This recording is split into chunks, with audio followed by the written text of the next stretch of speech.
सच बताना, रोज सुबह सोचते हो ना, आज से पक्का सीरियस प्रिपरेशन शुरू। लेकिन फिर फोन खुलता है, एक रील फिर दूसरी और देखते देखते रात हो जाती है। रात को बेड पर लेटे हुए एक आवाज आती है अंदर से कि आज भी कुछ नहीं हुआ, मैं ही शायद कमजोर हूं। क्योंकि ऐसा सभी के साथ होता है, मेरे साथ भी होता है, आप लोग खुद रियलाइज कर रहे होंगे। क्योंकि संडे या फिर जिस दिन फेस्टिवल छुट्टी के दिन होता है, उस दिन मॉर्निंग में हम टारगेट लेते हैं कितने चैप्टर्स कंप्लीट करना है, केमिस्ट्री में इतने क्वेश्चन लगाना है। But at the end of the day जब नहीं होते कंप्लीट, तो होप भी लुक लूज होता है और कॉन्फिडेंस भी डिक्रीज होता है। सो अगर ये लाइन तुम्हें चुभ रही है ना भाई, और अगर प्रोक्रास्टिनेशन तुम्हारा सबसे बड़ा दुश्मन बन चुका, तो भाई ये वीडियो तुम्हारे लिए ही है।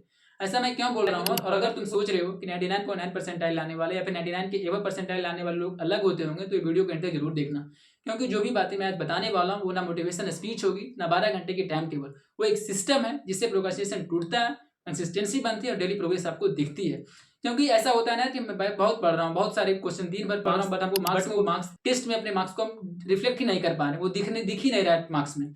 सो इस वीडियो के अंत तक जरूर देखना यार, क्योंकि लास्ट में मैं वो सच्चाई बताऊंगा जो 90% एस्पिरेंट्स डेली इग्नोर करते हैं और वही उनकी सिलेक्शन को खा जाती है। क्योंकि उन्हें पता भी नहीं होता किसके कारण मेरे मार्क्स डिक्रीज हो रहे हैं, क्यों नहीं मेरे मार्क्स बढ़ रहे हैं, जबकि मैं पूरे दिन पढ़ रहा हूँ। उससे पहले बहुत सारे लोग चैनल पर नए आए होंगे। So hi everyone, this is Shubham Kumar and now I am currently pursuing a BTech from IT Patna. और मैंने जेईई में 2025 में 99.98 परसेंटाइल स्कोर किया। और आज मैं आपको कोई हवा एडवाइस देने नहीं आया हूँ, मैं आया हूँ अपना डेली एंटी प्रोक्रास्टिनेशन लूप दिखाने, जो मैंने खुद फॉलो किया था जब मेरे मार्क्स कंटिन्यूसली डिक्रीज कर रहे थे, कॉन्फिडेंस टूटा हुआ था और सिलेक्शन बहुत दूर लग रहा था। सो इस वीडियो को मैं पार्ट बाय पार्ट डिस्कस करूंगा, जिससे कि आपको समझने में आसानी होगा। सो पार्ट फर्स्ट में डिस्कस करते हैं hard truth about the procrastination. सबसे पहले कड़वा सच सुन लो यार कि प्रोक्रास्टिनेशन लेजी होने की प्रॉब्लम नहीं है, ये विल पावर की कमी नहीं है, एक सिस्टम की कमी है। मेरे साथ भी यही हुआ था। फिजिक्स में ढेरों सारे क्वेश्चन पेंडिंग पड़े हुए थे, केमिस्ट्री में नोट्स रिवीजन नहीं कर पाया था, क्योंकि केमिस्ट्री में ऐसा लगता था यार कि लास्ट में करूंगा, लास्ट में फिर ऑर्गेनिक से मैकेनिज्म इतने बड़े थे कि मैं खुद रट के हो ही नहीं सकता था, मतलब रटने कभी संभव ही नहीं था। एक क्वेश्चन किया रिजल्ट तो उसमें अगले फंस गया, उसी टाइप का सिमिलर क्वेश्चन कर पाता, अलग हल्का सा घुमा हुआ था तो उस क्वेश्चन में ब्लैंक हो जाता था। सो मैथ्स को देखकर डर लगता था, मैं रोज बोलता था कल से पक्का, लेकिन कल कभी आया ही नहीं। फिर समझ आया बड़े गोल्स प्रोक्रास्टिनेशन पैदा करते हैं, छोटा प्रोसेस प्रोग्रेस बनाता है। सो कमेंट में भी आपको एक चीज जरूर लिखना है कि आपका कौन सा सब्जेक्ट सबसे ज्यादा डालते हो, प्रोक्रास्टिनेशन करते हो, फिजिक्स केमिस्ट्री या मैथ्स में से आप जरूर कमेंट में बता कर जाना। सो पार्ट 2 में डिस्कस करते हैं कि एंटी प्रोक्रास्टिनेशन लूप क्या है। अब ध्यान से समझो यार, मेरा पूरा प्रिपरेशन बस एक लूप पर टिका हुआ था कि स्टार्ट स्मॉल, जैसा कि आपके डिस्प्ले पर शो हो रहा होगा, start small, win fast, feedback, फिर रिपीट करता था। ये लूप क्या है यार, देखो यार ध्यान से समझना, ना दिन का बोझ, ना 12 घंटे की प्रेशर, सिर्फ छोटे छोटे डेली विन्स करता था। उससे होता है क्या ना कि आप जैसे जैसे छोटे छोटे टारगेट लेते हो, उस पर आप जीतते जाते हो, तो आपको कॉन्फिडेंस और होप, बिलीफ पैदा होते हैं आपको, वो बहुत जरूरी है। अब पार्ट 3 में डिस्कस करते हैं मॉर्निंग मोमेंटम आपका क्या हो। सुबह उठते ही मैं ये नहीं सोचता था कि आज पूरा चैप्टर्स कंप्लीट करना है, नहीं, मैं करता था बस एक काम करता था, 2 से 3 अच्छे लेवल्स के क्वेश्चन पिक करता था। किसी भी चैप्टर सब्जेक्ट से आप कर सकते हो, फिजिक्स केमिस्ट्री मैथ में। जैसे मैंने फिजिक्स से किया, इलेक्ट्रोस्टैटिक्स, मैकेनिक्स, मॉडर्न फिजिक्स, किसी में से 2 से 3 क्वेश्चन आपने पिक किया। इसमें मेरा गोल क्या रहता था कि मेरा गोल सोल्व करना नहीं था, गोल था ट्राई करना, एट द मैक्सिमम अप्रोच तक हमें क्वेश्चन को जाना। क्योंकि जब दिन की शुरुआत एक सोल्व क्वेश्चन से होती है, तो आपको सिग्नल मिलता है कि आज कुछ हो सकता है। तो एक बात आपको हमेशा याद रखना है कि सुबह न्यू थ्योरी नहीं, सुबह क्वेश्चन से कॉन्फिडेंस के लिए बहुत जरूरी है। इसलिए क्वेश्चन की शुरुआत करने उससे कॉन्फिडेंस होंगे और बिलीफ आपके ऊपर डेवलप होगी। सो अब पार्ट 4 में डिस्कस करते हैं 45 मिनट्स फोकस स्प्रिंट क्या है। इसके बाद आता था मेरा मेन वेपन, जो 45 मिनट्स फोकस स्प्रिंट था।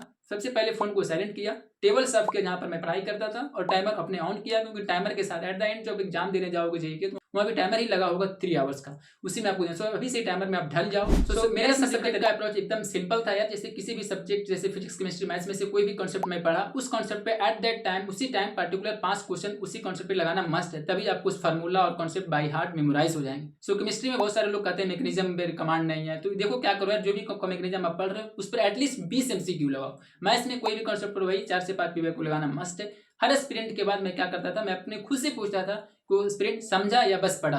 अगर बस पढ़ा है तो बस रिपीट करता था, फिर से उसी कॉन्सेप्ट को रिपीट करता था। अगर समझा तो नेक्स्ट स्प्रिंट पे मूव ऑन करता था। तो वीडियो को छोड़ मत देना यार, अब सबसे इंपॉर्टेंट स्टेप आने वाला है जहां 90% स्टूडेंट्स गलती करते हैं। तो अब पार्ट डिस्कस करते हैं मिस्टेक एनालिसिस। मिस्टेक एनालिसिस एक ऐसा पार्ट है जो सिलेक्शन मेकर होता है, फिर सिलेक्शन को आपको बिगाड़ सकता है। भाई अब ध्यान से सुनना, जेईई पढ़ने से नहीं निकलता, जेईई गलती सुधारने से निकलता। क्योंकि आपने खुद रियलाइज करो, आपने खुद पढ़ रखा पूरे चैप्टर्स का समरी, पूरे चैप्टर्स ओवरऑल आपको पता है, बट आपको मार्क्स नहीं डिफ्लेक्ट हो पा रहे हैं। सो हर स्टूडेंट के बाद मैं यही करता था कि इमीडिएट मिस्टेक एनालिसिस। कोई भी क्वेश्चन मैंने सोल्व करते टाइम जो गलतियां क्या हुई, कॉन्सेप्ट वीक था, या फार्मूला रिकैप नहीं कर पा रहा था, या जो क्वेश्चन आया तो उस पर्टिकुलर चैप्टर्स मेरे बैकलॉग लगे हुए थे। नेक्स्ट टाइम में क्वेश्चन में मैं क्या करूं ताकि उस पर्टिकुलर क्वेश्चन उस टाइप की गलतियां दोबारा ना हो। मेरे पास एक नोटबुक थी जहां में गलतियां मैं लिखती थी, और सच कहूं तो वो नोटबुक ही मेरे मार्क्स से ज्यादा पावरफुल था। बताना, तो कमेंट में एक चीज जरूर बताना, क्या तुम अपनी गलतियों को कॉपी बनाते हो, यस या नो।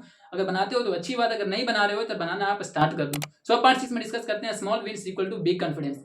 तो देखो भाई, जेई एक दिन नहीं जीता जाता, जेई रोज जीता जाता है। सो जब तुम डेली 5 सही क्वेश्चन करते हो, डेली सिलेबस का छोटा छोटा हिस्सा पर आप जीत कमांड करते जाते हो, तो दिमाग अपने आप से कहता है कि शायद मैं भी कर सकता हूँ, और वही बिलीफ सिलेक्शन की पहली सीढ़ी होती है। सो प्लीज यार, अभी आपको बिलीव कोई करे या ना करे अपने ऊपर, आपके ऊपर, लेकिन आपको अपने ऊपर आपको बिलीफ बहुत जरूरी है। सो कॉन्फिडेंस भी उतना ही जरूरी है। सो पार्ट 7 डिस्कस करते हैं bad days and reset rule.